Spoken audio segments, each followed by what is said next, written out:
All right.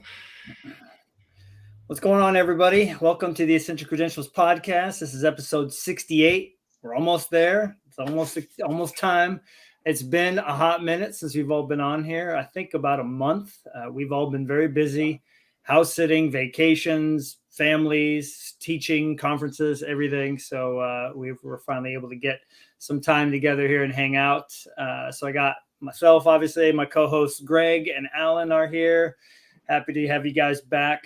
Greg, what's new, dude? Anything Yeah. happening? So I got back from a trip. It was an awesome, amazing trip, but I was exhausted and I needed some time to recoup and re-energize. Then as soon as I did that, I got this sickness. I got my daughter was sick and now I'm sick and everybody in the house is sick. So it came upon me when I was kind of trying to re-energize and I was exhausted. So I think it sensed my weakness, like Stranger Things, just the darkness, and it got me. So I'm recovering right now. I got my box of tissues and my water. I just took some Benadryl because I got a runny nose. Um, I haven't really bought too much. I have my dedicated eBay safe searches I'm always looking at, and I'm kind of window shopping. But right now I haven't got too much. So that's kind of where I'm at right now. I'm still recovering. What about you, Alan? That sounds eerily familiar. I'm sick right now. I also traveled, and I think you're right about when your body's ready to get sick, because there are times when you just can't get sick. There are things happening, and you don't have time to get sick. And after a busy swell of things, I actually flew out of California twice in the matter of like a couple of weeks. So it was hard to adjust to the time and come back. And work has been super busy. So for those of you guys who have been waiting for another episode, that's part of the reason why it's taken so long for us to get back here on the saddle, just because it's been an absolute grind. And I have actually probably bought some more cards than Greg, but it's just because of people who are my friends who are bad influences and stuff that they should be sending me. So, and then I buy them and I'm like, why did I do that? But then it's an awesome card, so it cuts both ways. That's my story. That's what's been Yeah. happening in my life. I mean, we're all victims to the adrenaline rush of mail. Yep. Yep. You get that awesome package, and you feel the adrenaline rush. It's hard to get rid of that. It's like I mean, these are serious packages that are unopened, Yeah. obviously. If Oh, eBay, we know those. That we know that packaging. That's that so authentication. It means like big boy unopened, mail. there's a bunch of them. Like there's like 6 or 7 packets that I haven't opened yet. So That's like Well, at least a $300 card per box. yeah, right.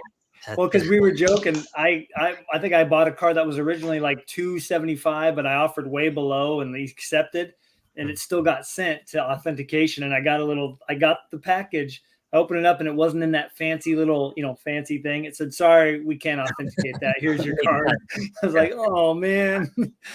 Sorry, we don't authenticate common cards. Yeah, $75 or lower. Sorry, I was like, all right, whatever. At least I got the cool box. Yeah. I felt kind of cool. But I will say Greg's been the worst influence, because he always takes pictures of these great cards, and it's got me I finally bled into football. I finally was like, I'm just gonna start peeking around, see what's going on there. The 90s inserts, we all know what football is about, because it's very similar to Yeah. to the other sports. But I've definitely had some fun bouncing into some modern football, especially their like unique case hit inserts. They're really cool, and it's really got me thinking about how all the different sports are different and the same, especially with Panini and stuff. But yeah, it's been tough. I had a pile of, like, I had an Allen situation going on. I had a pile of mail at my parents because I'm puppy sitting this 4-month-old corgi. I've got conferences going on. I'm like, I don't got time for this, man. Like, Yeah. I can't even take pictures of my cards here because they don't have really good lighting in the house. So I feel like you have to have the mental capacity or energy to open packages. And if you're not there, you can kind of set it aside, and you got to get in that right mindset. If you don't have the time, you don't want to just rip through packages and lay them down. You want to enjoy, look at it, sit down. So Yeah. I think that that plays a part in whether you open packages or not. Because I I know mean, Alex. that's a great explanation because you get that rush when you win on eBay, Mhm. right? Yeah. And then you get another one. There's only two usually that you get when you open the packet. Maybe a Yeah. third when you get to finally share it, right? That's it. Three highs, and I'm not going to waste it when I don't have time to enjoy it out in the Right. field. Right. So this was an expensive little thing dragon I'm chasing here. So we'll That's leave like it until that's I. like drinking a beer before you go to bed. Why waste it? Yeah, Yeah. exactly. Right. Good here, right? Yeah, that's Um, a good point. it's funny how I don't know if our collecting habits and our patterns reflect sort of the wider market right now, but Mhm. and I don't know if this relates to what we may be talking about later with regard to the market, Matt. But do you think that this is as unfocused as you've ever been in recent memory in terms of what you're collecting? Mm. Are you collecting more things, more variety now than you ever have in the past? Well, I do have to give Greg credit. I mean, even when I was like buying a few Cujos, there was just something about listening to Greg say, "Look, my Tim Salmon collection is pretty much where it's going to be," and not that flurry is there, but as you know, Upper Deck is pretty spotty with their releases, and he hasn't been in anything. He's not going to be in the next thing coming out. So and nobody's listing the old ones that I'm looking for. Kind of like, Greg, I feel like I'm sitting there waiting for a bunch of collector's choice cards to show up that never show up. I was like, geez, but I kind of, you want to have that adrenaline rush, like I say, with the mail, but I need to find things that, pique my curiosity. And rather than collect another hockey player, I'm like, hey, I need to kind of just open my eyes a little bit and just understand what's going on. And so I wouldn't say that's unfocused, but it's like the most, I don't know, spread out, or the most variety that I've had collecting, which is nice. It's made me think about getting rid of my Tebow cards, which I know is kind of hard to think about, but I don't look at them anymore, so it's one of those things, trying to find something new and exciting. Like Greg posts pictures of these football cards. I'm like, oh, those look awesome. Like, let's go see. But I don't know. I mean, Greg, do you feel like that's more enjoyable though? Like if you only collected Tim Salmon now, like you wouldn't really have much of a rush of opening any mail, would you? No, because if you go hard on a player, you end up running out of stuff to buy, Yeah. and your searches get thinner and thinner, and you have less and less. So that's kind of why I've done what I've done with different players: Barry Sanders, Larry Bird, Frank Thomas. Just so when something happens and my collection gets smaller to buy, I can go on to the next guy and then kind of live that life and then move on, or move backwards or sideways, or whatever you want to do.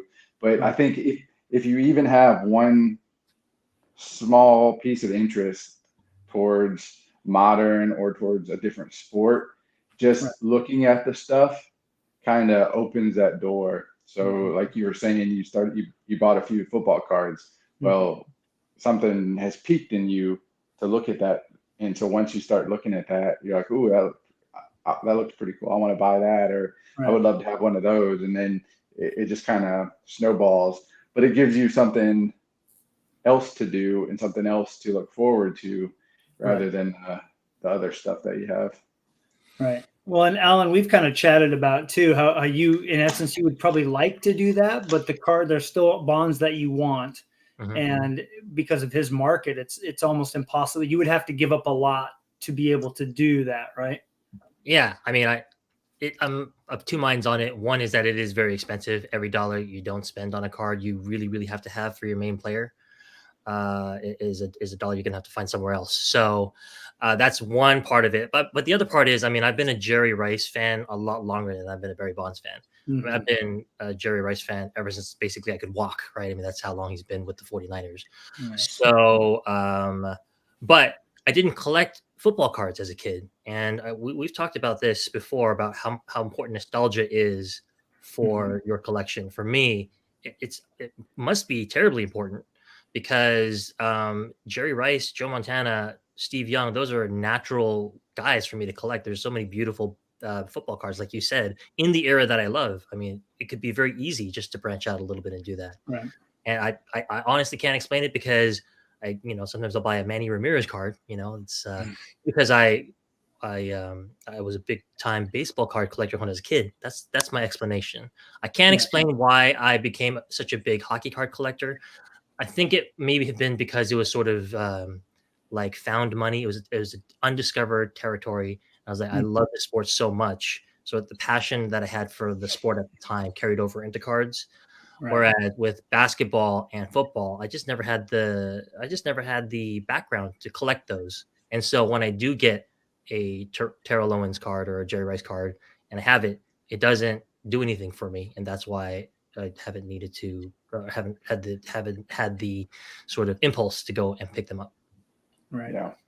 I can understand that because I've looked at some things, but my interest wasn't there.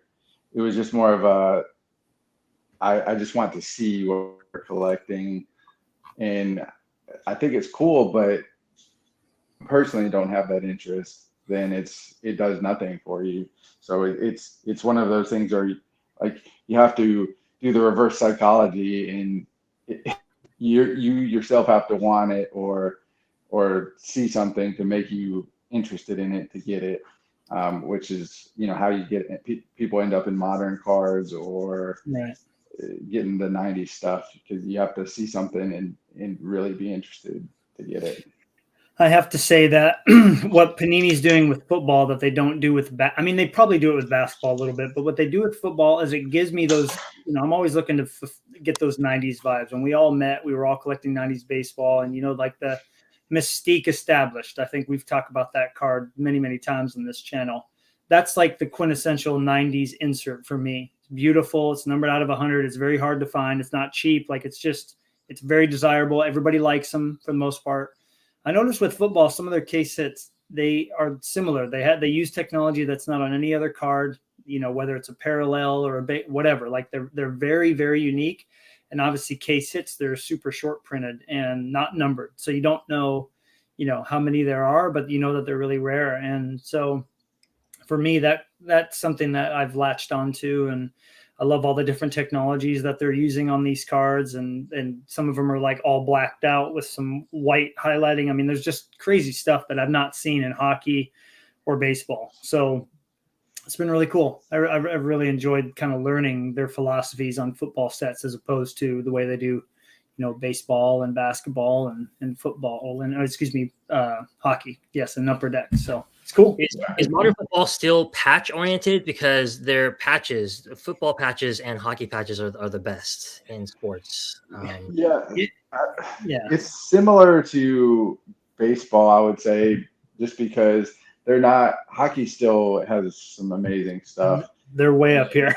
Yeah, they really are. Football is, I don't know, I would still say it's on that baseball level of patches, and maybe even lesser, maybe to a lesser extent. Football doesn't have the greatest of stuff out there, but their inserts are awesome. Panini has the license, so you get that extra flair from it because it's the licensed card. They have a lot of really cool inserts, the Kabooms and the Downtowns and the Color Blast. They have a lot of really cool stuff that some of the Barry Sanders I'm just blown away by. And I had the Kaboom, the Downtown, and the Night Moves of Barry Sanders. Mm-hmm. And they're just awesome cards. So I can completely understand why people would go after some of the modern stuff, because it does give you that feel of 90s kind of, especially with some of the color patterns and the unique insert sets. Like Downtown it's got like a 90s creativity to it that I really enjoy. Right. It was very easy to latch on to. Like when I started looking up Justin Jefferson, I knew he was going to have a ton of stuff, and I'd see tons of rookies and stuff and patches and autos and, and with patches, all of them, Greg, on the back. This is not from any specific event or game. I'm just like, I will never buy a patch of any football player because in hockey, it's all game used. So why would I go elsewhere to look for a game used piece? I've already got it with Fleury, but there's something about these inserts that just, I don't see them anywhere else. Like I know Downtown is in baseball and basketball and all that, but basketball is super expensive. I mean, it's beyond anything that I can really do. So I was telling Greg that we had a bit of a laugh because back when Madden was, becoming really popular, you'd get on the Vikings with Culpepper and Randy Moss, and you'd do a hot route to just go deep with Moss, and you'd just chuck it down there, and it'd either get picked once or twice, or he'd just jump up and grab it and score. So it was like, real life. What's that? So like real life. Exactly. Yeah. There was always, I remember my first football team I loved was the Vikings because of him, and I always play him on Madden. So I started watching highlights of Jefferson. I'm like, I really like the swag this dude plays with, his confidence. He's really good, obviously, and he's actually a well-spoken person. So I kind of went from there and started looking stuff up, and it was easy to get distracted. You know what I mean? So I like get in there and there's all these beautiful cards. I'm like, okay, I need to really know what I'm doing here. I'm going to have no money for anything else. So I started looking on the checklist and seeing these case hits and looking at them of other players. I'm like, wow, these are really unique. And so those are kind of where I'm going at. They're not cheap, but it'll allow me to get one or two here and there and really enjoy them, as opposed to, getting 50 parallels from the same thing. I do that with glass now, and it's cheap and it's fun. And that's where I leave that side of collecting. So yeah. Well, that could be one of your backup things, like when you're running out of things or you're getting bored and just want a influx of some mail. That's where that might come in handy, where you can still focus on your guys. Right. And then just kind of when you're feeling that itch for something, you can go with him. He doesn't have to be one of your PC guys that you're just dedicated on. Right. And that's why I like who I collect, because when you're just you're bored, you can have that one special purchase, and then it kind of helps you out, move along. And it's nice. Jefferson, we can all admit, most people who even barely know football know who he is already. I think he's in almost everything. He's in everything. Yeah. He will not be in a checklist. Fleury is still, he'll be in more later, but I don't have to have that disappointment of, oh, there's a new release coming out. Like, I haven't bought anything in a month. Time to buy some Fleury cards, and boom, he's not in there anywhere. And it's like, okay, now what am I going to do? So it allows me to kind of fill the gaps, like you said, Greg. And like your Martina Hingis thing, that I keep going back to that when you started showing those cards, because, I feel like we have to connect our side projects to something that means is something to us within, and playing Madden with my buddy and loving Randy Moss, like, the celebration in the end zone. I'll never forget that against the Packers. It was horrible, but I'll never forget it. Like, he just had a flair to him. And so, yeah, this kind of brings me back to that. So it's been fun. We just got to convince Alan to start heading elsewhere. We'll get him there eventually, right? We'll see. I mean, the problem is every time I step back from my collection and I'm like, oh my God, I need another Bonds card, then all these things that I thought were PC cards of guys that aren't Bonds fly out the window. Like Manny Ramirez was really one of my favorite players. I'm not kidding. Same with Maddox too. So you would think that I'd be able to hang on to their, for example, the 1998 Essential Credentials of Maddox, but I needed money for Bonds, so there it went. Yeah, but that becomes a puzzle piece, So it's that matter of weighing what you want versus the side PC. So if your PC becomes a missing puzzle piece to your new Bonds cards, then you got to really do the checks and balances and see which one outweighs the. Yeah, that's true. I mean, the only Manny that I think you're gonna have to tear from my hands is the 1998 Row One Legacy Masterpiece. Yeah, that card is stunning, and it would have to be an amazing card for me to let that one go. Essential Credentials green.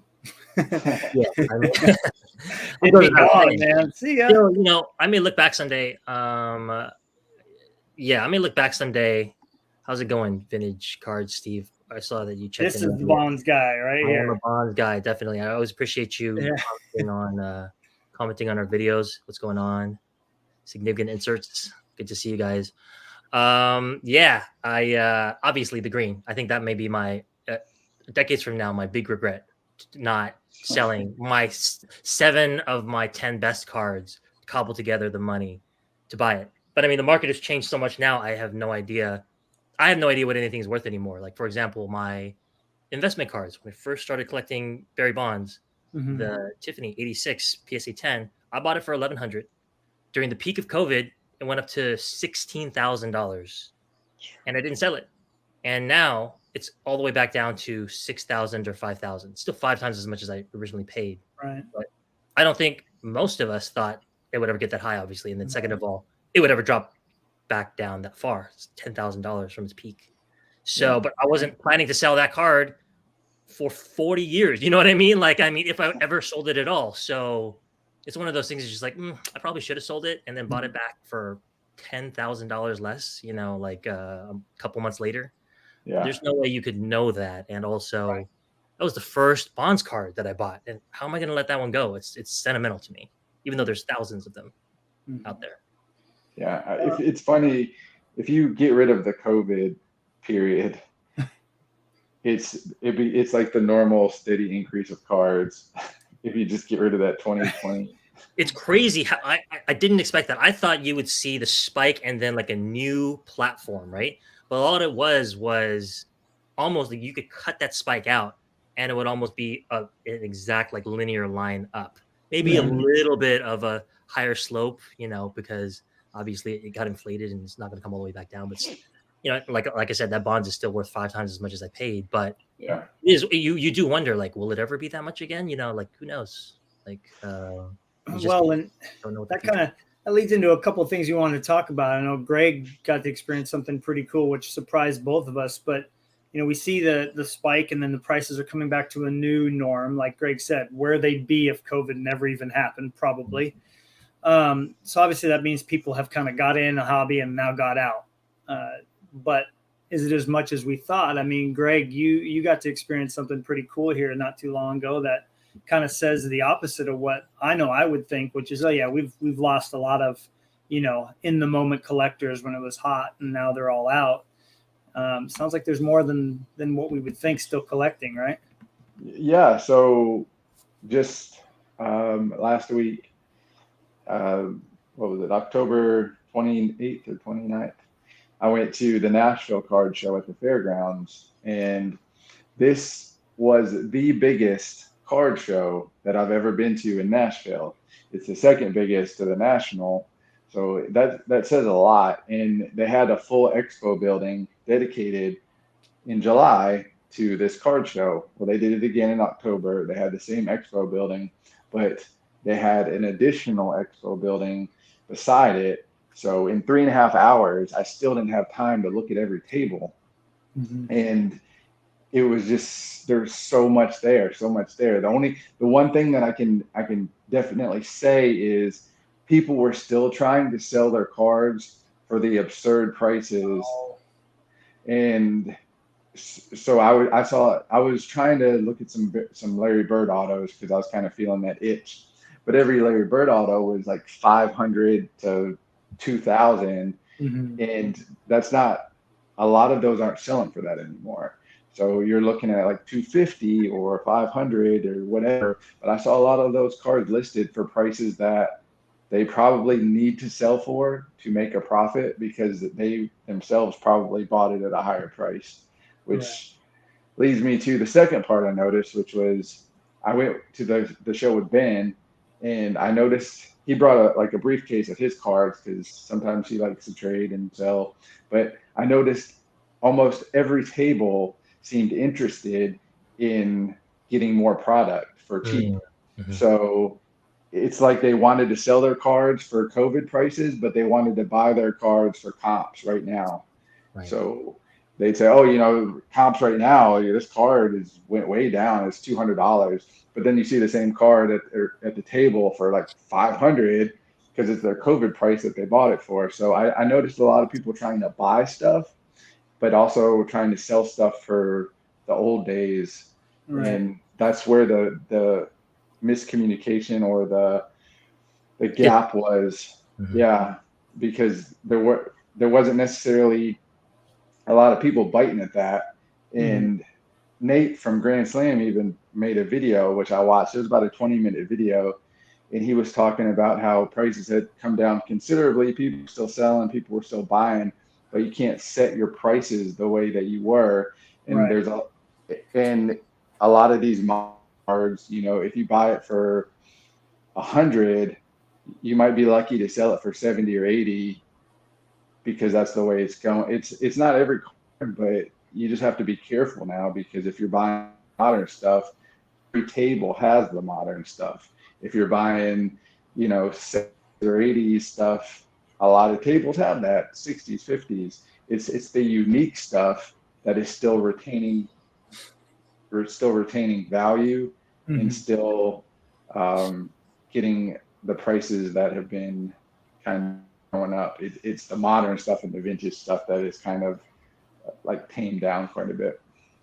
I mean, that's fascinating just because for me, I don't have much time to deal with cards, but I do watch videos from time to time. And the impression that I got from the creators out there, influencers, whatever you want to call them, is that the show's attendance is really, really muted and tamped down. There's almost nobody there. That's what I thought. That's what I heard. So when you talked about this pre-show, I was shocked. It's great to hear because you want a sort of energy around the cards, regardless of what they're ultimately worth to me, and that's great as well. And for me, like when I say that I was thinking about the investment when I first came into Barry Bonds, I actually didn't pay attention to the prices, so I actually didn't know until it was too late that it was worth 16. And the only reason that I knew it came down now is because there are people on Instagram who it feels like the sky is falling because those guys are collecting basketball and they were already insane prices. And I can't imagine if you bought a basketball card in the middle of COVID, that's 5 figures losses easy for like every card that you bought. Yeah. So they have a really different sort of the sky is falling view. And I'm just like, I'm looking around me and Bonds cards keep rising in prices. That was a month ago. And so I was like, what is going on? Somebody showed me a huge spike of Bonds. And then as you were describing, a return to where things would have been had COVID not even happened. And I was like, what cards are these? Because they're not the PMGs. They're not the 90s cards that I collect. Oh, it must be the 80s cards, the rookie cards that everybody's doing. So I went back and looked. That's when I realized, oh, wow, it dropped off a cliff. I didn't know that. Yeah.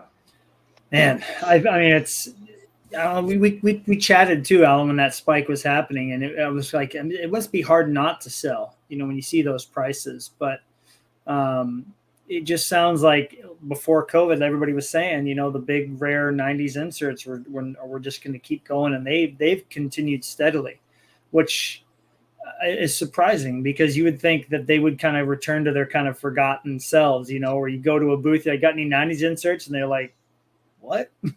Like, why are you asking for that? So, Greg, did you see a lot of 90s inserts more than you would maybe pre-COVID would have seen? No, we're still in that same of 90s cards are still a thing. And it's still a lot of I was talking to a few tables. I said, hey, do you have any 90s inserts? And they were like, oh man, everybody, we always bring what people or we always forget what people want. And I'm thinking you're still not aware of the 90s. So I think that also plays a factor in why these cards are so popular, because they're not just sitting around at every table. I can literally go to any table and buy like a Tom Brady autograph, or I can buy Luka Doncic or something. Mike Trout. Right. Any of those, like your 2022 draft pick. I can literally go to any table. I can throw a Nerf ball and it will hit the table, any table that has that card. But you want a PMG, well, you're going to have to go find that. And the people who have them don't want to get rid of them. And the people who are at the card shows have no idea that they even are popular. So I think that plays a factor. That's why the 90s cards are still pretty popular to us and why they're going up, because they don't show up. They just don't show up. I mean, yeah, in response to what you were saying, Matt, I agree with what Greg is saying. It's not that people forgot about it. I don't think anybody even knew about it. I still don't think that anybody knows anything about 90s baseball. We just think we do because everybody we know does. But I still think that it's totally undiscovered. And the only reason why there are certain inserts that are like crazy right now, like PMGs and Star Rubies, is because of basketball, not because of baseball, right? You see a bunch of those other inserts that were as popular or more than in some of those basketball inserts. They haven't risen in price like that. They've gone up, but they haven't shot up. Right. And and finally, I've also noticed that even 90s baseball inserts have sort of calmed down a little bit. I don't know if you Mm. guys are seeing the same thing. Um, a Bonds Super Rave PSA 6 just sold this past week for I think it was under $2,000 actually, which is a lot lower than I would have guessed for a really rare card that has crossover appeal to basketball. Mhm. It's just lower than, and that's why when we were on the Facebook group recently, and somebody asked how much the Frank Thomas 1999 PMG would go for. To me, I was like, well, Bonds topped out at 4,000.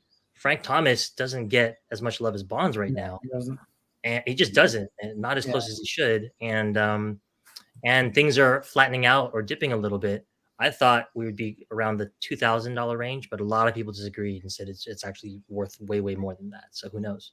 Wow. Yeah, I saw that post, which I mean, they're just not around. It's demand, you know. If you flood the market with a card, then the buyer becomes the pure negotiator. They create the Mhm. price because if you want to sell it, you better match the guy next to the table. But that doesn't exist for the 90s stuff. So the seller is the one who makes the rules. It's going to be really interesting for the three of us when we're at the National this time around, because by then, you're in 2023, about halfway through 2023. We're 4 years from the last one we went to. I'm really fascinated to see how much of that kind of stuff will be there. Obviously there's going to be a couple of heavy hitters. You'll probably find a Mirror Gold or a PMG or some 90s baseball that's like the Jeter table. He'll probably be there again. But somebody else that's kind of newer, it'll be interesting to see how much of that is there this time around, because go ahead. Yeah, it's just going to be that. I feel like it's going to be the same where you're going to see a ton of Jeters, you're going to see a ton of Griffeys, and then you're going to go to a table and see Andres Galarraga, and you're going to see Steve Avery, Legacy, and it's just going to be Willie McGee. That's my guy. I always say Willie McGee. I'll say I got 98 Legacy Row Zero Willie McGee just sitting right there. Yeah. $50. Makes me happy to see those cards there. I'm happy to see those cards there. I'm like, oh yes, some representation for our group. But God, why not a better player? Why not a player that I actually liked watching? I like Galarraga, the big cat. Yeah, but that's what happens at the tables. They're like, oh, I have this 90s essential credentials of Bernie Williams. And you're like, okay, that's cool, but buy it. I need Bonds money. You move on to the next table, and then you see Griffey's for 50,000, and then you see Jeters for 10,000 a pop, and then you move on, and then you move on, and then you see, Rico Bronya gold embossed. Yep. Time to go back to the dollar boxes. Get the stool out. Yeah, I don't know what it's going to take for people to start searching their 90s stuff, because you'd think they would see those prices and say, hey, I have those cards and I have those cards back there. I'm going to pull them out and see what happens. But everybody is just so tunnel vision on modern or vintage that they're just not pulling out the 90s stuff. And it's so evident when I went to the National show. It was modern, vintage. And that's all it was. And even talking to the people, they still aren't generally interested in the 90s stuff. They don't even know what it is. Yeah, they're not interested, or they don't care. But there were so many deals going on for modern. I saw just like stacks, like, all right, show me comps, and it was like, well, this is 1,200, well, this is 2,200, and people were trading and selling, but none of it was 90s stuff at all. Well, right. I mean, those dealers, you need volume, right? You need to replenish your inventory. And how do you do that with a PMG? There's only 50 out there, and people are holding on to those. So if you wanted to deal in 90s, like, it'd be really, really difficult to do, because how would you turn over a 98 PMG or 99? Well, all the people that know about them are the ones that are flipping them, and we know who those people are, or moving them, or helping people find them. Like, you got Rodney and Joe and Morris and all these guys, like, they've already got that market pretty much cornered. So like, it makes it even harder to get inventory of that kind of stuff. That makes sense to say, if you're in the 90s, you need to be a specialist in the 90s. because that's, if you're trying to make money or be a dealer and you're invested in the 90s, you have to be a specialist, because otherwise you need to be in modern or vintage, just because the sheer amount of people are going to bring the money in. If you're not catering to the crowd, then you're going to be losing money unless you're a specialist. And Right. that is your specialty. And you know the people who want it, you know the people that have it, and you can move within that boundary. But otherwise, if you're just a fair weather person or dealer, then you're going to be modern or vintage. Yep. No, you're right. I mean, I look at, you know, someone like Joe or Morris. I mean, they both are keyed right on that 90s all the time. Joe with his Yeah. baseball and with Griffey, and then Morris is a bit more spread out. But yeah, I mean, it would almost be impossible to keep you know, inventory full and people coming and going and replenishing funds without that being your only focus, unless you happen to like run into somebody that comes into your shop, sells you their whole collection, and there's like 3 PMGs just floating in there of McGuire or Bonds or A-Rod or something. Like, it's not just, the odds are astronomical for that to even happen. So Yeah. And you know, at the show I went to, there was one guy who had a 99 Frank Thomas PMG. It was the MLPD one, the gold, and Right. I think he wanted 500 for it. It wasn't in bad condition, but it sat there.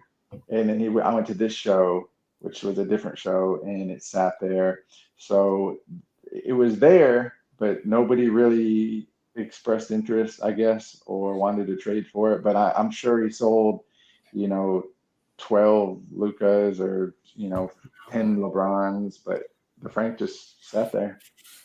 Crazy. Well, I mean, Alan, you had asked this earlier, and it just kind of gets me thinking about, you know, like looking at the current state of the hobby. I mean, maybe we could just yes or no this, but like, has it really changed your guys' approach at all as compared to like even a year ago or when we first met? Like, I feel like the three of us, other than maybe spreading out and getting a few other little things here and there, we're still pretty much doing what we would have been doing if COVID prices and all that never happened, right? I think so. I think that's right. But the economy, the way it is right now, how unsettled it is and how unsettled people are by it, would have happened with or without COVID. You know, assuming that's the case, you got to be more careful, right? I mean, I had a Yeah. moratorium on buying, supposedly, where I just said, you know what, you know how long that usually lasts, but I was, I'm not going to buy anything unless it's got to be one of like the top 20 or 30 cards on my list that I've written Yeah. down and know I want. Otherwise, I need to be careful because the economy is kind of dodgy right now, and you just don't know where it's going to go. So that's a major consideration, and I think that would be the case whether there was COVID or not. It's just that the cash outlay for the average high-end bonds card now is just so much higher than it used to be. So you just have to sort of think twice. And I'm very, very optimistic about the 90s. Like I said, I just don't think anybody knows anything about it. I just think there's so much room for our little niche for people to come in and enjoy it the way I did when I first discovered it. There's got to be a lot of people out there who collected cards when they were kids like we did that still aren't in the hobby, I imagine. And so I'm not worried, but I am more careful now, and I'm selective, and that's why prices have been coming down. I've had discussions with guys who've recently discovered bonds, and they keep trying to persuade me that my Tiffany 86 PSA 10 XRC bond shouldn't be worth that much because they made 5,000 of them, and that it's sort of manufactured scarcity. Whereas the 1998 PMG, there's literally only 50, as far as anyone knows, that are printed, and obviously he thinks that that's that's the safer place if you're going to put $10,000, $15,000 of your money to put it in a card like that. Like if you ever want to sell it, you don't want to buy a card for 15,000 and then sell it for 50. So I think that's the thing that people are thinking about when prices are that high. Yeah. Greg, have you seen anything different in like you look at the Barry Sanders market, right? And you got some pretty nice Barry cards. Like in football, are you seeing any? Is it kind of you seeing the same thing? Or obviously with Tim Salmon and Tyler Glass, now you and I can pretty much grab what we want for what we want. But what about on that side of things? Are you noticing that those trends, like everything kind of slowly coming down, or is it staying strong as well? Well, so Barry Sanders is kind of like the Griffey of football. Right. And so his stuff skyrocketed, literally skyrocketed, but it's trickling back down. Just everything is, but it's still pretty hot. Barry Sanders is still pretty hot. The other football guys are not on that level. So, what was maybe a $400 or $500 is probably now 120, COVID time. A COVID merino selling for 500 is probably around 150, 200 maybe. But Barry Sanders, $2,000 card is probably still 2,000 or more. And it's been one of those, like the hot player or the player, you're not seeing too much give. And so that's just for one player. It's not a whole for the sport. It's just about that one player. So if your player is not Barry Sanders, then you're scooping up a lot of stuff right now. Right. It's a higher price than before COVID, but it's a normal, realistic price. I will say there's less pressure to buy stuff now because you're most likely going to see some of that stuff sit, and you can probably negotiate a price versus the stuff that was, the rare stuff. You were kind of nervous about. You're like, I better buy this now because somebody's going to buy this, and if I don't buy it, then I'm going to regret not buying it. That kind of is gone now. It's more of a, this is going to sit if the price isn't reasonable, and I can probably negotiate a price in a month or two when it's still sitting. So that's kind of where we're at now. We've hit that phase of like going downhill to where now the buyer can kind of say, hey, that card that's been sitting there for 2 or 3 months, are you interested in this amount? And they could be like, yeah, this has kind of been a dead space for me. So yeah, I will take your, 500 when before you weren't able to get that card because somebody was going to scoop it almost immediately. So that's where we're at right now. I feel like it's similarly what I'm seeing too. I'm able to, I don't have that fear with flurry cards anymore, other than like maybe a high gloss out of 10. I mean, there's only 10. So that might be one of my only shots to grab it because all the other deals are happening behind the scenes, with breakers and stuff. So you take those out, which have actually increased. They're about 70 when they used to be 40 or 50, depending on the year. But other than that, there's a lot of cards where I'm like, oh, okay, that's out of 50. I'll wait. Whereas last year it was like, oh man, if I don't grab this card, it's going to be more expensive, and who knows when I'm going to see it again. So I'm definitely seeing the same trend with Marc-Andre Fleury, and I'm liking the cheaper prices. I like seeing autographs going for 40 as opposed to 90. I like seeing the patches go for 50 as opposed to 120. I mean, it's been nice to, I did buy a couple at those peaks, and then you're like, well, you love the player, so you kind of you don't really care. But that's a really good point, Greg. I mean, it's nice to not have that pressure, right? When you look at a card and you're like, oh, well, that went, like, especially when you don't win and it goes for way more than you were willing to pay. You're like, whatever, I'll be all right. So I love definitely. Go ahead. I was just going to say, I couldn't agree more. You guys are voicing what is in my head. It's easier to show discipline when you see things going down. It's the same with housing prices right now. And one of the great things about what's happening right now with prices is that PSA keeps lowering its price. So I've talked about doing a submission for 4 years, and I waited until it was like $500 a card to finally send my first one in. 2 months later, it's like 18, and now it's like 15, and I feel like it's going to keep going down. Why not? That's the way it's been going. So I'm in no rush as much now to buy cards, and this is probably not the best, but probably no rush to sub cards either, because every day you wake up and it's $3, $4 cheaper than it was yesterday. Yeah. So does that mean they have hired an adequate amount of staff and now they're not getting that inventory in that they anticipated? Do you think that's the reason? It must be. My understanding is that the economy level submissions are 120 days, so that's about 4 months. But people have been getting their subs back a month and a half or two Yeah. after subbing. And I have friends who submitted a partial set of 1998 PMG, including a Bonds PMG, and they didn't upcharge him. They charged him $18 to grade that card, and they got a PSA 7. Same with Maddox, same with a lot of other big names. So I don't know what's going on, but it seems like there's the sort of COVID greed, if you could call it that, is also gone away, hopefully, and that means that they're more reasonable now. I mean, there were 5 Bonds PMGs on eBay right now that have gone for like $10,000 to $12,000, and they didn't upcharge him above $18 for that card. And so he sent out a bunch of Bonds autographs, and they all came back at the lowest level. No upcharges for hundreds of cards in within like a month and a half. I do got to comment, as I've been searching all 4 sports lately, I'm seeing some cards that are graded. And I'm like, what? Why did you send that card in? Like, I don't know if you guys are noticing that with your players, but during the frenzy of COVID with the spike, people were sending everything in, and I mean everything. And I'm seeing cards of Jefferson and Wade and Fleury, and I'm just like, why? Like, this is it's like that doesn't help the value. You've actually lost money. Like, some of them make me laugh, man. But not everybody knows that, Yeah. But everybody who is getting into it for investment purposes, they're like, open a pack, send it to PSA, open a pack, send it to PSA.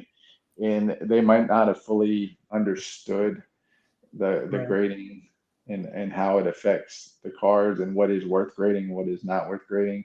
So I'm sure PSA made out really well, but they also turned up their prices, which probably turned away a lot of people. Like, I'm not going to send a Tim Salmon common card that it's going to cost $50 to grade. So a lot of people might have skipped them out, and now they have that breathing room to grade for $15.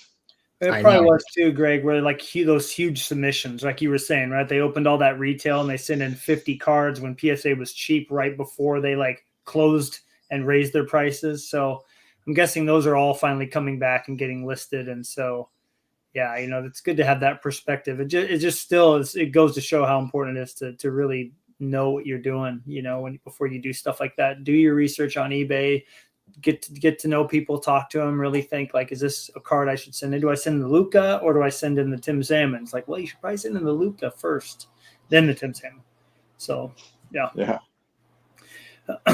Interesting stuff here. Well, Alan, I will have to say that you just did that video recently about the mirror blue that you got. Yeah. And it'll be really cool if you end up sending in the red and the blue and they all end up getting 9s. That would be pretty sick, man. That's a goal. My mirror gold is PSA 9. So I'm hoping for a 9 over a 10 for both of those cards, just because there's more symmetry to it. If I get 10s on those, then I'm going to be sitting there with my weak ass PSA 9 mirror gold and like, God, why do I have this? I might as well sell it and wait for the 10 to show up. That'll happen any day. It's the OCD in us. So that's the master plan. They're in a box. A lot of them are sleeved up properly, ready to go.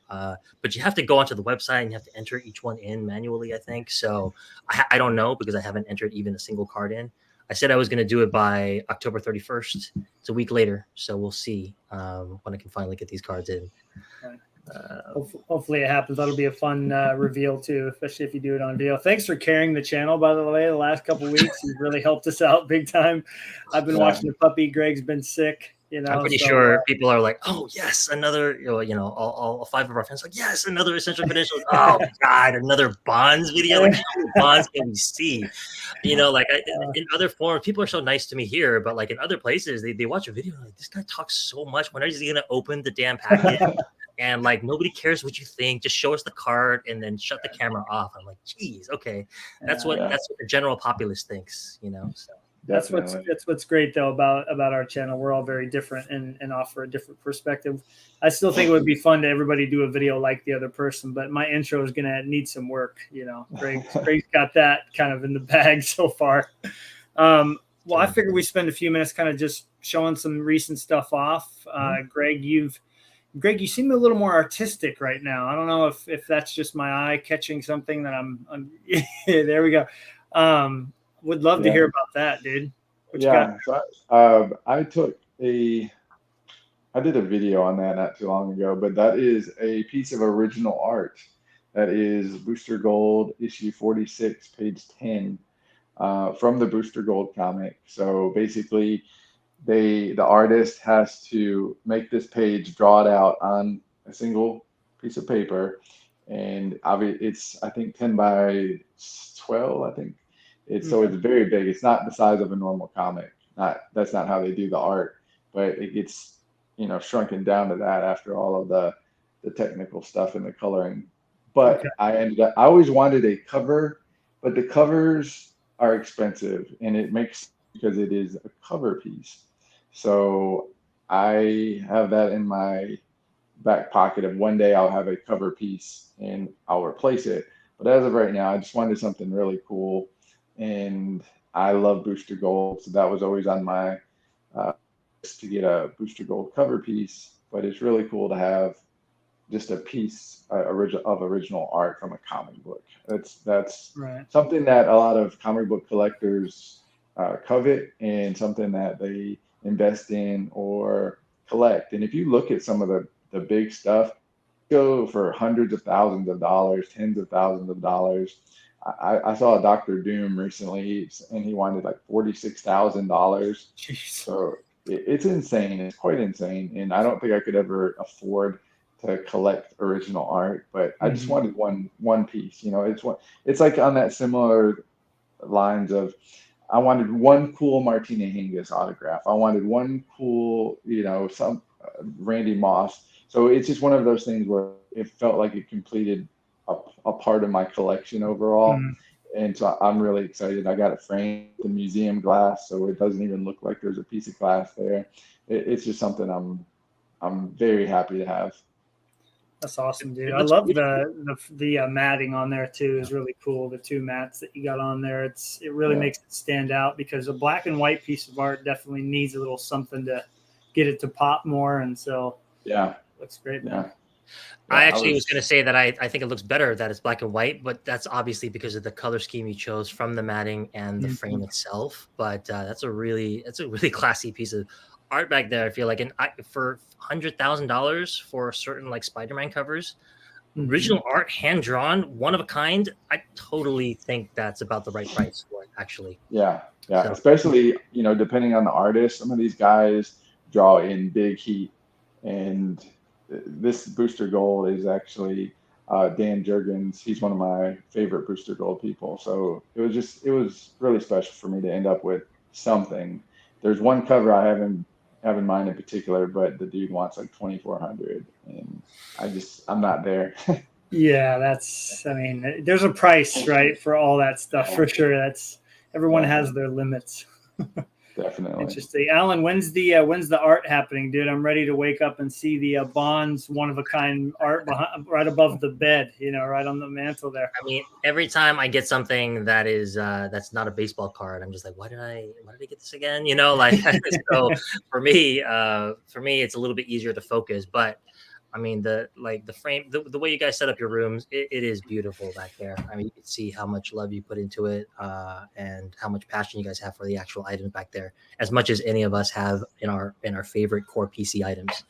So, are we doing the show off part of now this episode here? Yeah, Alan, I'm gonna do another art piece, and then you can, if you want to transition from there, because kind of relate to Greg. Like, I've talked about meeting people on Instagram, and while they're not comic book artists, which carry a lot of heat, as Greg said, just getting to know these people and see their art and get an original one-of-a-kind piece from them is awesome. This person wasn't selling their one-of-a-kind, but she did a print for me. And so this is the piece that I got. Not museum glass, obviously, but I thought it turned out really, really good. Yes, very cool. She does kind of like this, I don't want to say chalk, but similar. She starts with a black piece of paper and draws on top of there. And I thought she did a wonderful job. It's the first collage she ever did. And it took a month to get here from Germany, but this is the last artist I really, really wanted a piece from.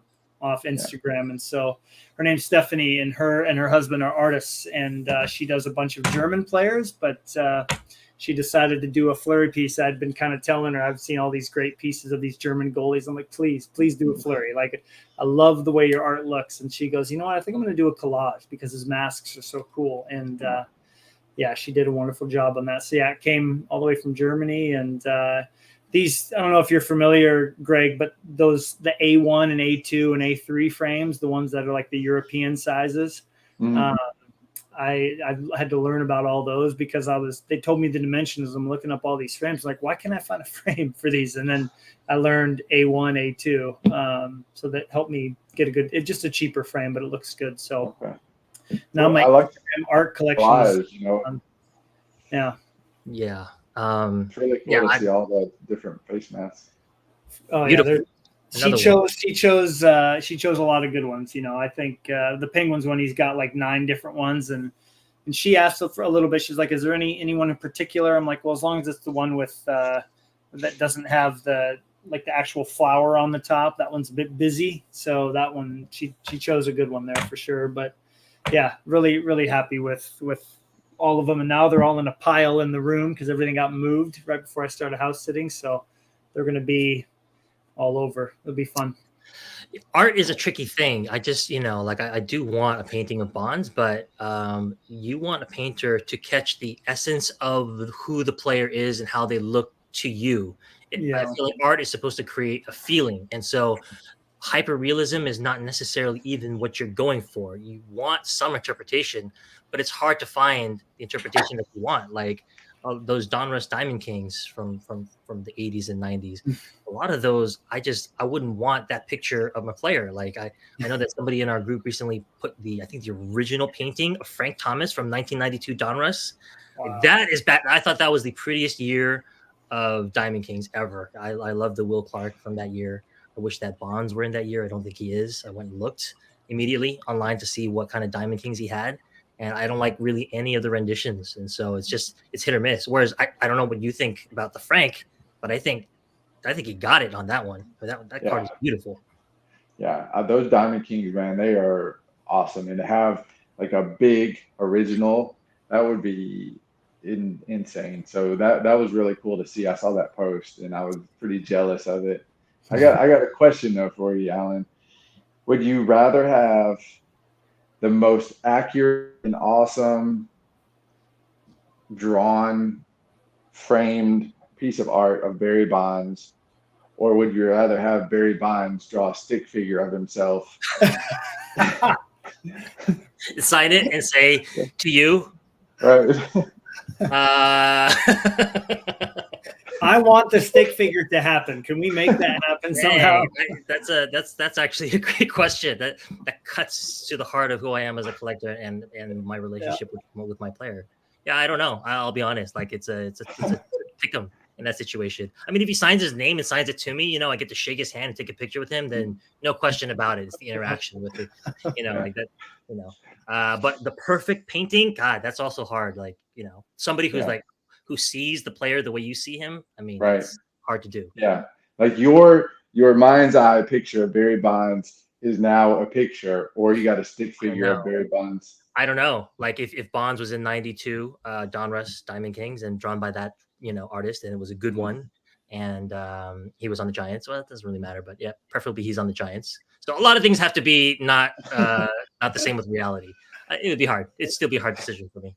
Greg, I play Would You Rather in my class once in a blue moon. Can you please come? And you'd be like way better than me, man. Like that was the best Would You Rather question ever.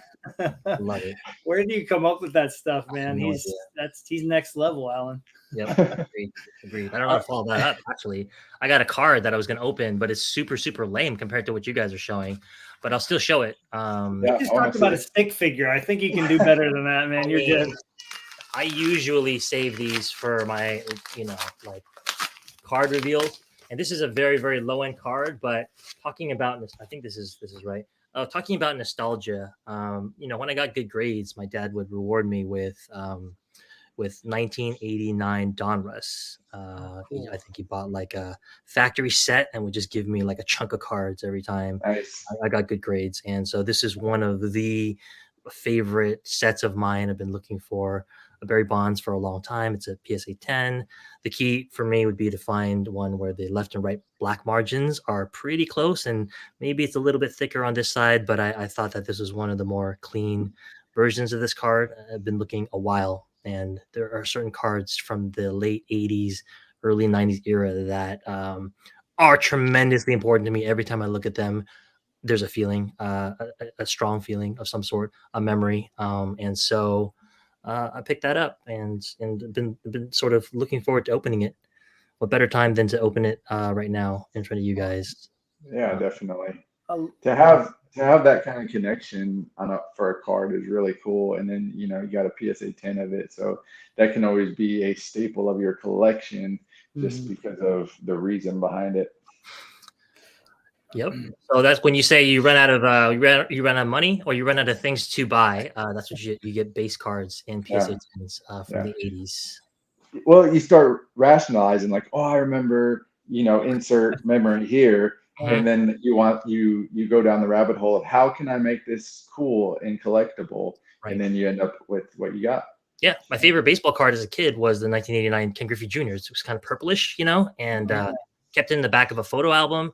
And if I graded it today, it'd be like a PSA 6. And I was trying to keep that thing in pristine condition. That was a 9-year-old's attempt at keeping a card in pristine condition.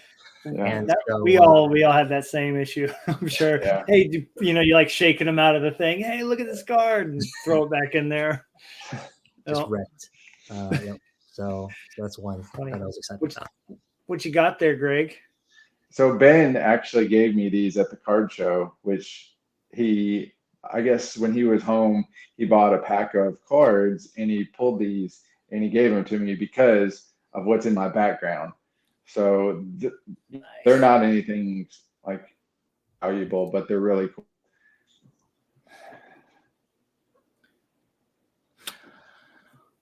So Catwoman.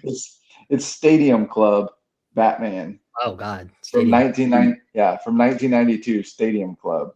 Dang. he got those out of a pack.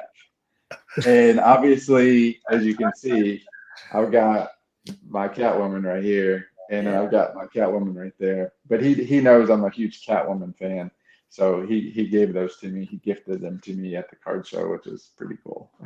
It puts like a value you can't even name, though, like sentimental value on cards that you would never go to eBay and click to buy it. No, I would never buy those. I would never buy them, but they're cool. I'm especially a sucker for this one.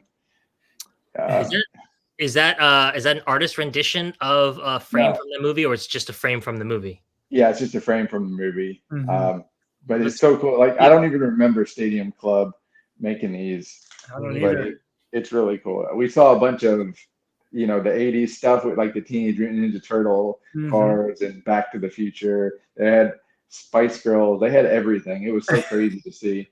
But it was, for him to think about Catwoman and give those to me, I thought that was pretty cool.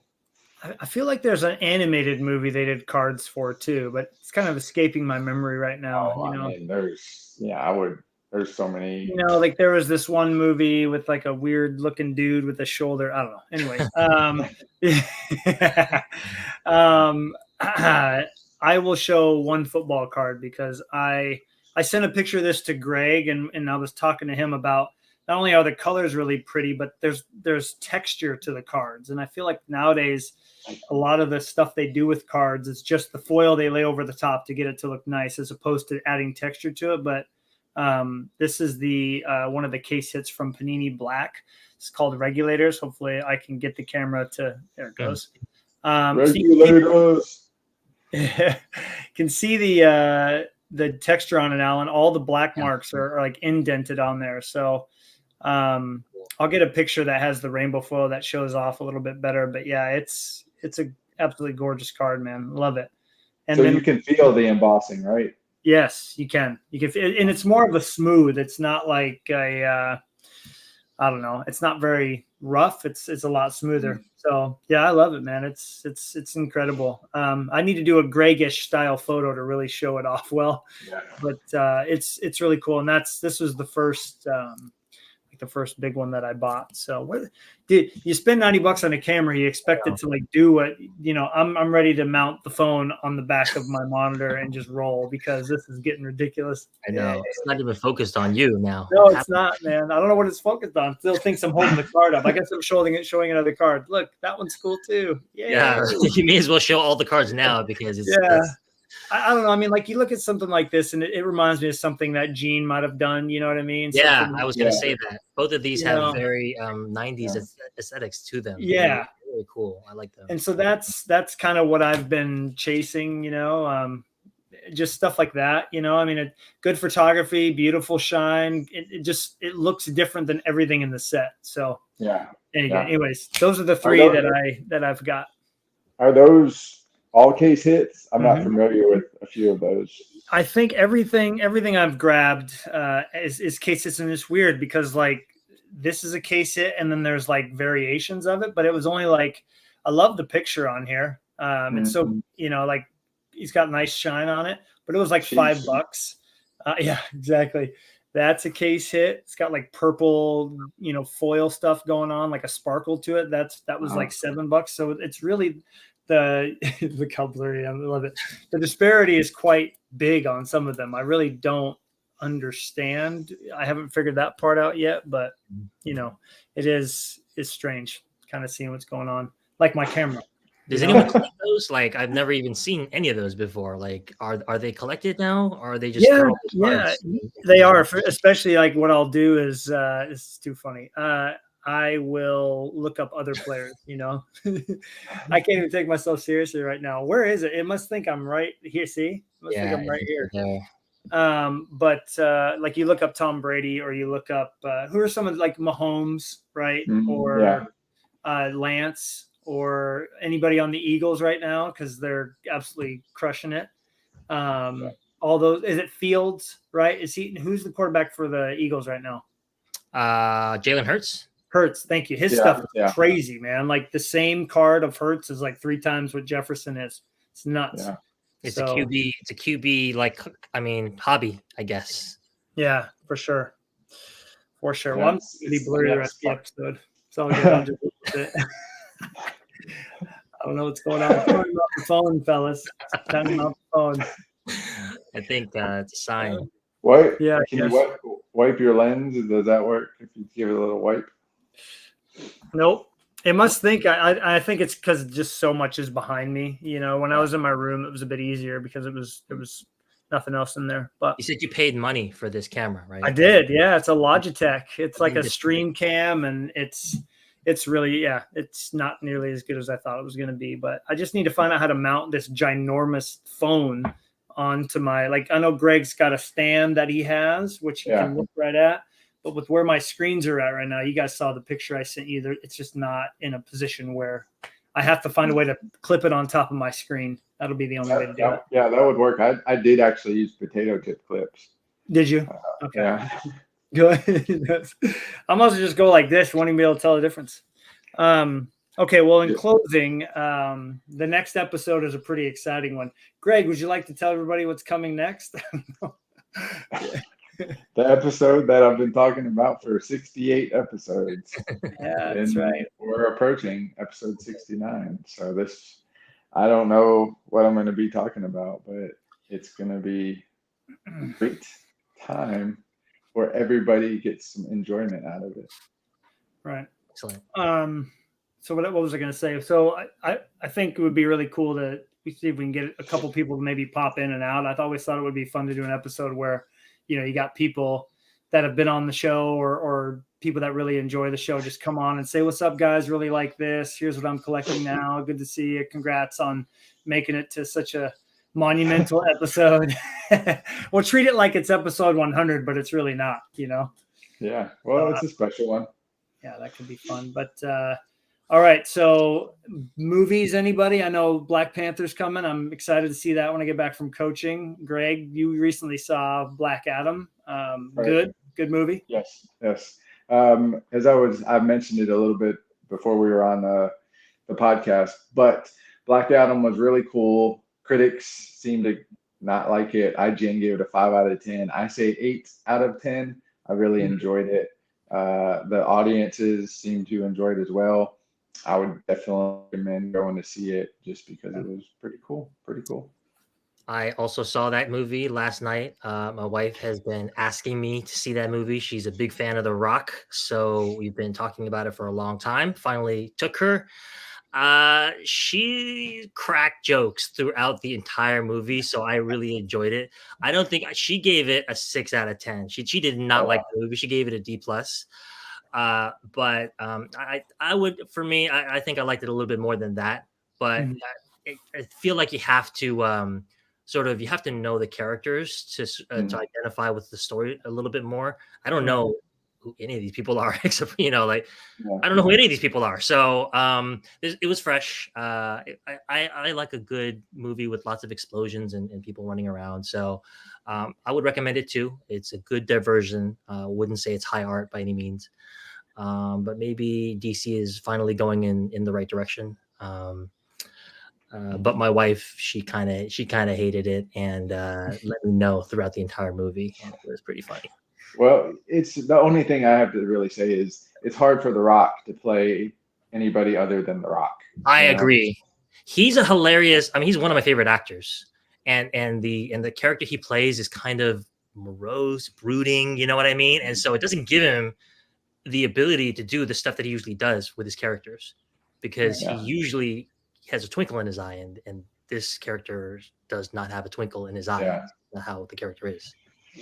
Yeah, it was really hard. When I heard The Rock was going to be Black Adam, I was kind of bummed just because it's hard for The Rock to play anything other than a variation of The Rock. So to reach out and play Black Adam, I was kind of not happy about that. So I'd rather an unknown, act as Black Adam versus The Rock. And so that was my only thing about the movie, but it was still fun. I know a lot about Black Adam, so it was cool to see some combination of what I know versus on screen. There was a little bit of an overlap there. I wish they would have done a few things differently, and obviously casting, I think, but I did enjoy it just because I am a Black Adam fan. I do want to chime in here. I don't know. It's always been one of my favorites, but I thought The Rock was great for the movie Walking Tall. I loved him in that kind of a role. No, he's not a superhero necessarily, but he's kind of coming in and he's kicking butt and he's doing right by people and trying to fix stuff. I mean, I thought he was fine there, but to picture him as a superhero, you're right. It's going to take some getting used to. I do have to say, I'm so happy that Henry Cavill is coming back as Superman.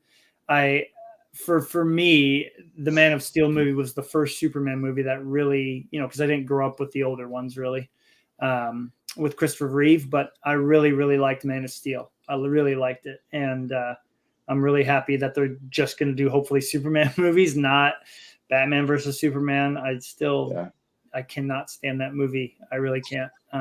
But I really like Man of Steel. So I'm excited that he's back. And I hope that they continue to, expand upon his character and hopefully go to some comic book roots, because I know there's a lot of really good stories to tell.